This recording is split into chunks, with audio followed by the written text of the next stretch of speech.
L'incurabile Pasquale se ne va a destra e manca, col suo alito alcolico ed il passo malfermo, con la calma imperturbabile di chi ha già visto tanto. L'incurabile Pasquale cammina fischiettando per le vie traverse illuminate dai lampioni, dove donne troppo giovani si danno come doni. L'incurabile Pasquale non ha niente ma è felice, non mi importa dell'amore, è quel che dice. Ma il destino che sembrava segnato a volte sterza e ti lascia di lato. Da un bicchiere ed un oste col sorriso, dammi da bere ed ancora sorriderò.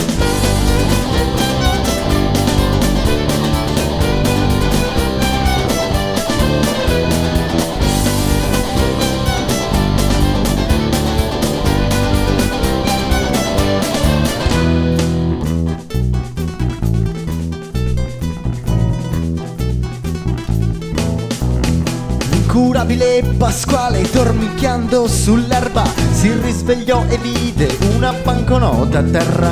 L'incurabile Pasquale, ritornando verso casa di una bimba ben vestita che con gli occhi lo giurava d'esser portata via da quella triste strada dove non c'è amore e dove non c'è sole. L'incurabile Pasquale, senza pensarci troppo, diede la banconota alla donna della sua vita. Ma il destino che sembrava segnato, quando sterza a volte ti dà un bacio. Non ha un bicchiere né un oste col sorriso, ma è una ragazza senza più il vestito.